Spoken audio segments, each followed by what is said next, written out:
People want a person to just listen. Not always give advice, not always tell them what to do, but to listen. Welcome to the Crucible Project podcast. The Crucible Project is a nonprofit organization committed to creating a world of men and women who live with integrity, grace, and courage, helping them to fulfill their God-given purpose. This podcast will discuss important and sometimes difficult topics while delivering practical life applications with men and women who are currently practicing this work. We are igniting Christ-like change in men and women through experiences of radical honesty and grace. Welcome to the Crucible podcast. My name is Tim Rush, and we are talking about leadership. Today, I am very blessed to have Terrance Foster with me. Terrance is leader extraordinaire, and he's one of those guys, man, I just feel really grateful for Terrance and what he's done to help me in my own leadership here in the Tulsa community. Yeah, so Terrance, back in 2020, you started reaching out to me and help me take a load off of my shoulders and share it with other men. And man, that has been such a huge blessing, not just to me, but to our Tulsa community. So first, just thank you. And then after that, what else do we need to say to introduce you to the audience? No, man, thank you. Thank you for even giving me the chance to work with you in your community. I greatly appreciate it. It was great just getting to know you during that time and your community. So just thank you. Yeah, I don't know what other people need to know about me. Just know I'm a humble leader. Well, thank you for joining me today. This really comes out of my own wish to grow in my leadership. So these questions are really to help me look around and know how can I do this Mm, better.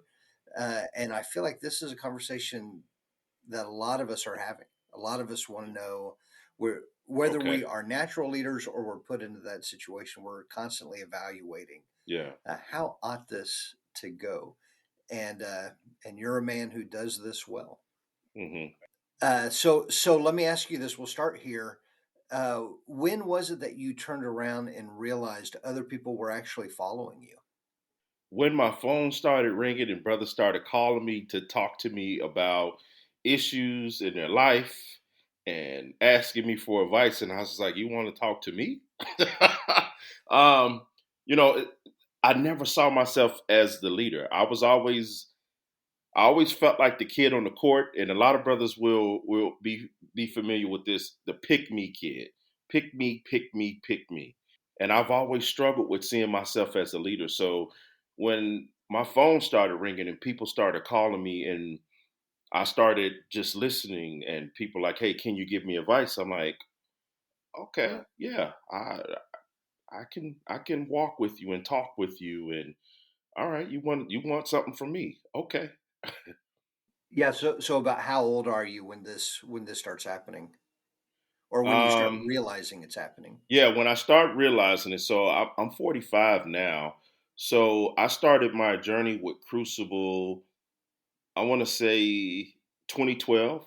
So it was probably 3 years after Okay. I started my journey with Crucible. Now, that type of stuff has happened throughout my whole life, but because I struggled with seeing my own self as a leader, I call a tow truck guy and I'd be sitting in the front seat of him while he's towing my car and he wants to pour his heart out to me. And I'm sitting there looking like, okay, this guy is telling me all of his business. And I just sit there and listen.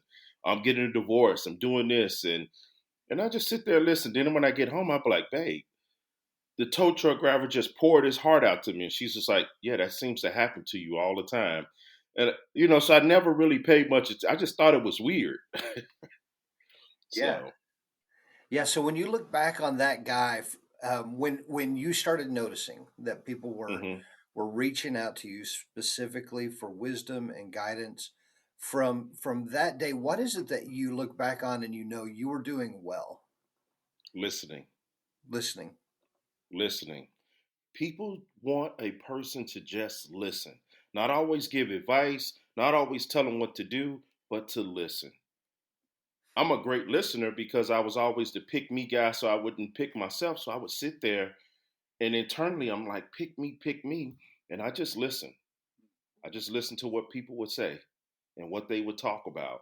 And I'd be quiet because I would think nobody wants to hear from me. That's fascinating that the gift that you bring came from some hard places. Yes. So I'm sure It, that pick me self, that wasn't fun. it wasn't. It was a lot of isolation. It was a lot of self doubt. A lot of not believing in my own self and the gifts that God gave me. But it taught me to be humble. And after I started doing this work, I started seeing, okay, I need to speak up. It also led to a lot of me allowing the wrong leaders to lead. Say more about that. I've been the guy that when you know you're not the leader, sit down, because I didn't believe in my own self, and so I wouldn't step up to lead. I'd sit down, I'd step back, and I'd watch the person leading, and I didn't like the way the person was leading, and I'd be angry with myself and the person that's leading because I'm like, oh, they are leading this whole thing wrong. They're leading the wrong way. I wouldn't do that. And so as I started doing my work, I started realizing, okay, if I don't like the way that person's leading, then I need to start stepping up. And so I started getting the courage to say, I'll do it. Okay, I picked myself. I want to be the leader. And it's not that I want to lead. I don't like leading. It's a lot of work. But I want to lead others the way I want to be led. And so that's where I come from with my leadership. I lead people the way I want to be led. So let me ask you this, and I should say for the listeners, if you want to hear more about Terrence's story, you should listen to our March 11th podcast. He's interviewed and just unpacks a little bit more of his journey.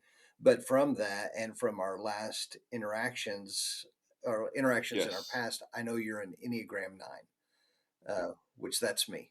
And so it brings up the question, what's at risk for you when you look around the room and you know, yeah, I'm the leader here. I need to step out. What's risky for you about stepping into leadership? Disrupting all of my peace. What if somebody doesn't like what I said? It's going to be a argument. Or what if I don't have enough education as someone else? Somebody's going to try to belittle me, right? So as a nine, it's just like it is better for me to go sit in the corner. And when I don't like the way things are going, I can go to my imaginary world and ignore everybody and everything, or I can try and pretend to. Right. So yeah, leading, it takes me through all types of when I'm on the weekends and I step into leading the weekend, man, I'd be so happy to give that leadership back on Sunday. But I am grateful to be able to step up and lead at the same time. Yeah. I am humbled by how men will follow me. My little boy is excited, but my little boy is also happy to give that leadership back on Sunday. Now, and when you say little boy, you don't mean your son, you mean the little boy inside of The you. little boy inside me, yeah, because not only am I have I learned to pick myself, other people are picking me, and I'm leading people the way that I want to be led, and being me the way that I want to love on people and the way I want to treat people, and I'm doing it my way, and I'm not angry with myself because I didn't do it right. I'm angry with myself because I'm not allowing someone that I don't want to lead me the wrong way to lead again. Yeah. Yeah, man, I feel that. I see the picture of an ostrich sticking its head in the ground, Mm, and that's me and wanting to call that peace. yes. Uh, and so the risk of stepping out and putting a target on your back, that if things don't go right here, you're the one. Yes. So you mentioned your little boy Yeah. in Crucible. That's just normal conversation about that small part of ourselves that was wounded in our youth that stays with us, Yeah. and we pay attention to how can we take care of that little boy or little girl, and how do we make sure that they're okay. hmm So when you step into leadership, how is it that you take care of that, we could say, that vulnerable part of you? Yeah. I love the questions that we ask each other when we get ready to lead a weekend about our shadow and what it says. And so my shadow is always like, I'm not good enough to lead these people. I'm not educated enough to lead these people, or I have a fear of failure. And so then I follow that up with affirmations of what I really do well. I love well. I lead people well. I care well. I listen well. And for me, those are all great qualities of what a leader is. So those trump all of the negative messages I say about myself. So when I'm like, okay, I'm a good leader because I listen to people. I'm a good leader because I love everybody. I'm a good leader because I am willing to allow a person to pour into me, to tell me when I'm wrong and when I'm right, to build me up and to tear me down. I always tell people, if you're going to tear me down, build me up just as much as you tear me down. I am fine with criticism, but give me some positive stuff as well. And so that's how I take care of myself. Because if I don't do that, I'm going to go into anything I'm doing just with negative messages defeating me. Yeah, isn't it crazy that the messages that we carry, and this is me, the story I'm telling myself, Terrance, as a fellow Enneagram 9, that when somebody comes with a negative message, you already agree with them. Yeah. You already see their point of view, you already understand what they're seeing. So what a mature step to ask for what you need on the other side of that. Hmm. And the truth is, if you trust them with a negative, it's easier to trust them with a positive. Yeah. Yes. You know, I've worked in corporate America for years, and corporate America is good with tearing down, but not building up. When you think about the reviews you would get for a raise, they'd give you all of this stuff that you've done bad, and give you one or two things you've done good so that they can not pay you the most money. Well, not only are they demeaning you around how much they're going to pay you, they're tearing you down.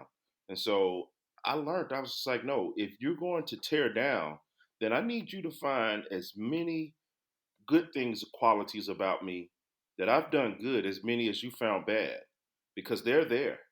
And if you're not looking for them, then you're probably not the best leader for me. So what you ask for in other people, how does that show up in your own leadership when you're giving feedback to the men you're mentoring and leading? Yeah, so giving feedback is the hardest part for a nine, right? Yeah. Uh,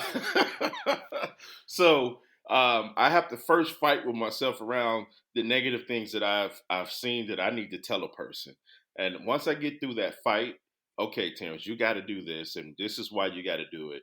Finding the good stuff is easy because I look at a person without. I try not to judge a person, and I'm just looking at what they're doing good, who's following them, who's listening to them, how they love on people, how they care for people. And I'm looking at all of that. And it's good stuff there. You can have a man who may be falling at home, but he may be doing some great things at work or in his community. I'm going to grab those things. If I'm going to talk to a man about areas where he needs to improve at home, I'm going to find other areas, maybe what you're doing in the community that you're doing great, and how you can transfer those things over into your household, or vice versa. Man, we have a phrase that we use often in the Crucible Project that goes something like, we are invited into creating the world that we want to be a part of. Hmm. So I hear that in what you're saying. When you are leaning into developing the leaders around you, you aren't just developing their leadership, you are creating the world that you want to be a part of. Yes. And that happens by calling out the gold and the shadow Hmm. in these guys. Yeah, and that's important. If we're going to talk about the shadow, we got to give them some gold. You know, Yeah. we have a lot of shadow, and it's hard for me to see my gold. But gold shines bright in dark places. So sometimes all we need to do is be able to see what gold that is in ourselves and in others. Yeah, and when we say shadow, for anybody who's not experienced one of these weekends, what we're talking about is that part of ourselves that we want to pretend it doesn't exist. It's true, and maybe it's something that we judge as bad, or maybe we just judge as less than compared to other people, and so we don't want that to show up. But most of the time, like even in this conversation, you can see there's gold underneath it. Hmm. That pick me. voice that comes from a hard place and disappointment and sadness. Once you dig underneath that, you find gold of a leader that sees that same voice in other people and can draw out great things. Yeah. So, in your journey of leadership, if you could go back to 2012, Terrence, what would you want to say to him? Oh man. Yeah, you trying to make me cry here.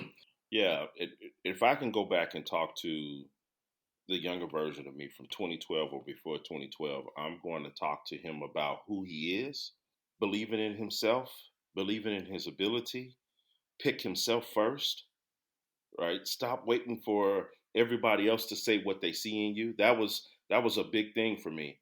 I would want people to say, "Hey, I see this in you." All right. I would love to go to churches where there's prophets or people prophesying, because I'd be sitting there praying, God, do they have a word for me?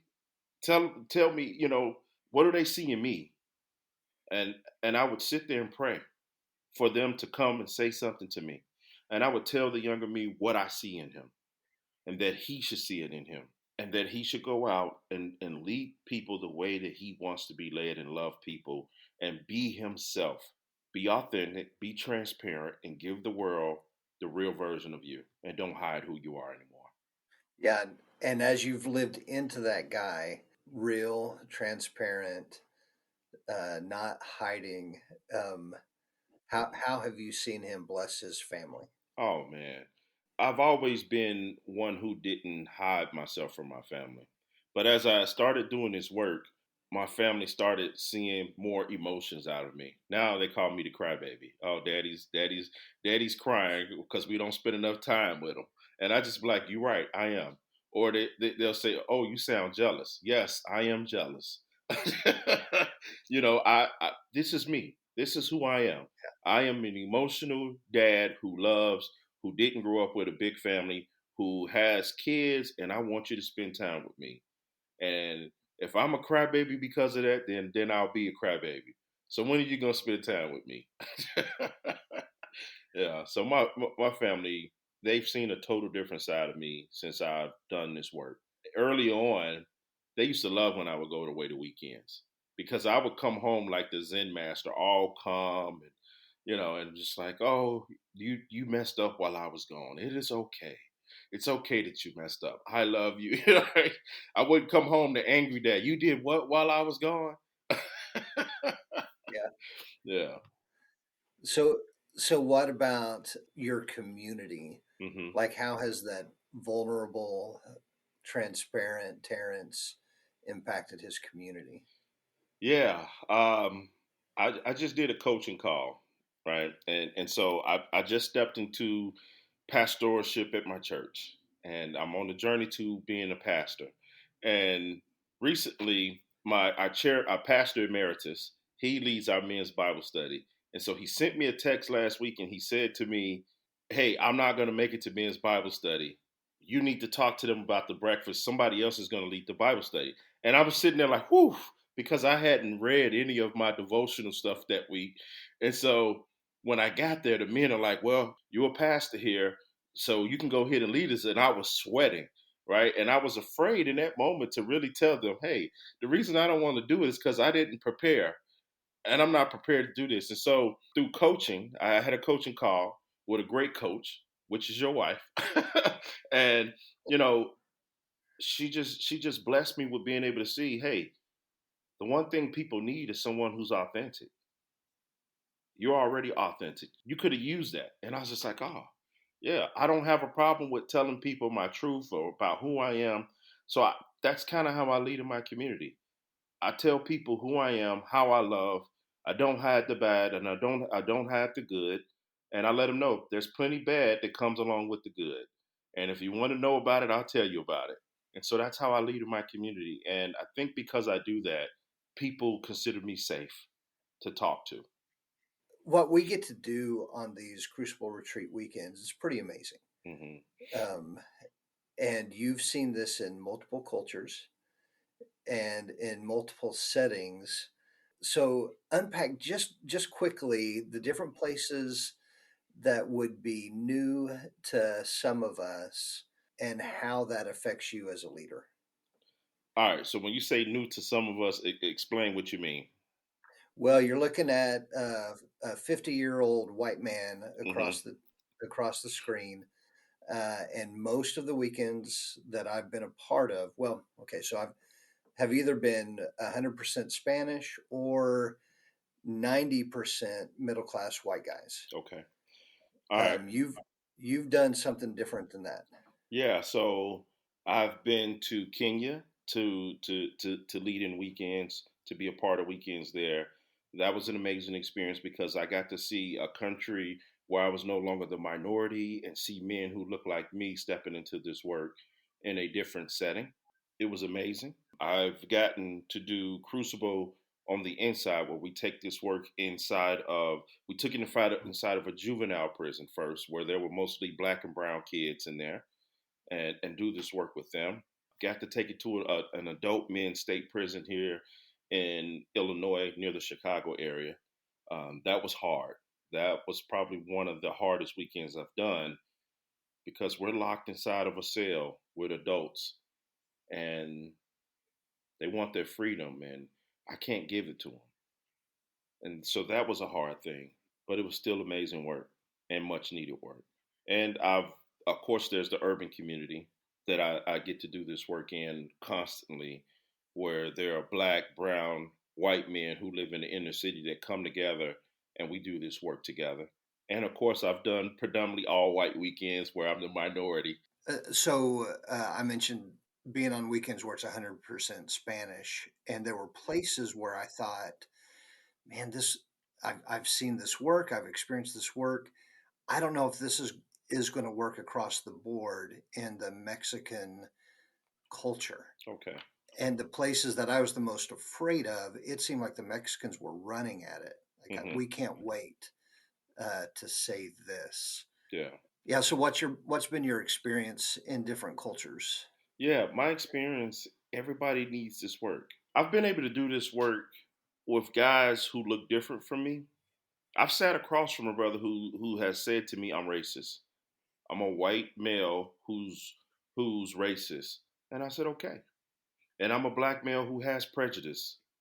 Can we figure out how to love each other? I remember my first conversation with John Redstone, and John was a police officer at that time.